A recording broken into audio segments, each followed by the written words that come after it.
Salam sejahtera Malaysia, terima kasih kerana menonton video-video dalam channel ini. Sebelum kita mula, jangan lupa untuk tekan tombol subscribe, share, like dan komen. Let's go!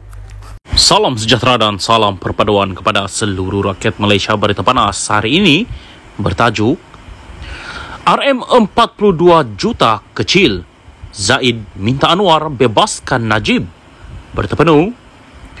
Bekas Menteri Undang-Undang Zaid Ibrahim menggesa Perdana Menteri Anwar Ibrahim untuk membebaskan bekas Perdana Menteri Najib Razak demi rakyat. Katanya, jumlah RM42 juta iaitu nilai dalam kes rasuah SRC International yang Najib disabit bersalah hanyalah perkara kecil berbanding kes lain dalam negara. Kehadapan Perdana Menteri, anda perlu ubah fikiran tentang Najib demi rakyat, biarkan dia bebas.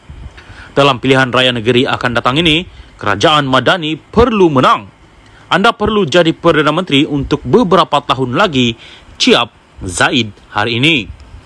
Zaid berkata, UMNO kini dalam keadaan lemah dan hanya Najib yang mampu membantu parti itu menang dalam PRN yang akan diadakan di 6 negeri nanti. Sudah tentu, dia sudah didapati bersalah. Tetapi dalam scheme of things, RM42 juta adalah small change. Lagipun mulai sekarang, rasuah adalah perkara yang sudah berlalu di bawah kepimpinan anda yang tegas dan bersih. Tiada siapa boleh kata anda berlembut dengan rasuah jika mengampuni Najib, katanya lagi. Dear PM, you have to change your mind about Najib. For the sake of the people, let him free. This coming election, Madani needs to win. You need to be PM for a few more years. UMNO is weak. Only Najib will help you win. Sure, he was found guilty, but in the scheme of things, 42 million. Zaid kemudian memberitahu Malaysia kini bahawa dia hanya menyatakan RM42 juta dalam kes bekas Perdana Menteri itu adalah lebih kecil berbanding kes-kes rasuah lain yang melibatkan ratusan juta atau malah berbilion ringgit.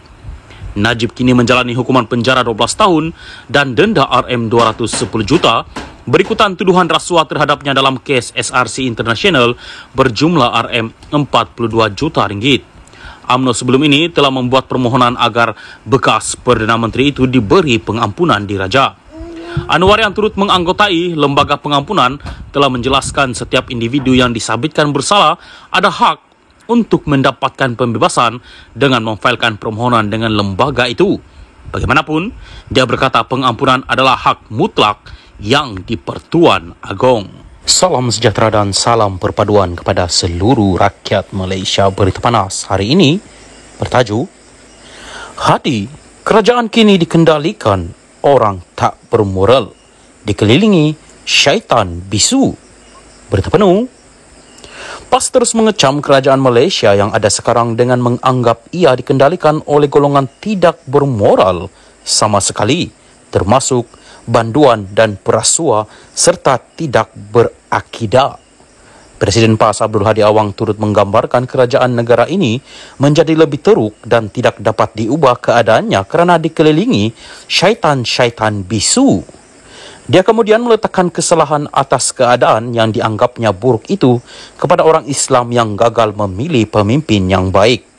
Kita sedang menyaksikan kerajaan campuran daripada kalangan mereka yang tidak beriman dan tidak berakhlak, terdiri daripada banduan, perasuah dan penipu yang tidak berakidah dan tidak berakhlak, dikelilingi pula oleh syaitan-syaitan bisu yang mendiamkan diri terhadap kemungkaran yang berlaku di hadapan mereka.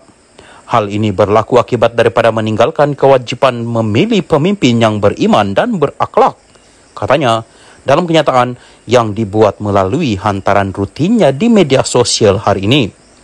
Menurut ahli Parlimen Marang, itu seseorang individu yang hanya berilmu masih tidak memadai untuk menjadi pemimpin kerana mereka perlu beriman, berakhlak, baik dan bertafakwa, faham mengenai hal agama.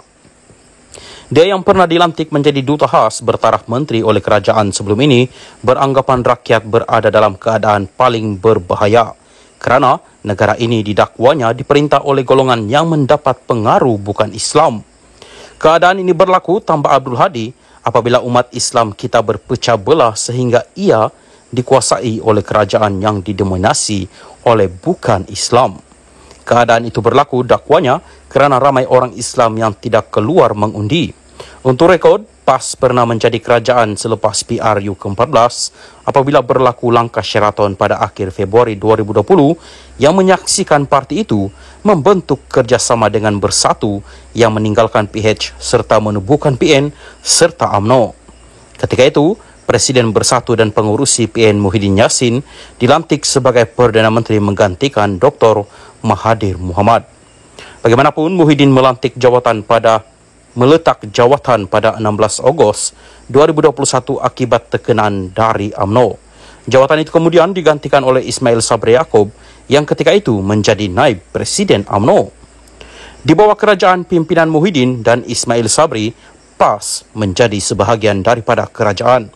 Bagaimanapun, apabila PRU ke-15 diadakan pada 19 November 2023, PAS serta PN tercicir daripada kuasa dan menjadi pembangkang apabila saranan pembentukan kerajaan perpaduan daripada yang di-Pertuan Agong ditolak oleh gabungan terbabit.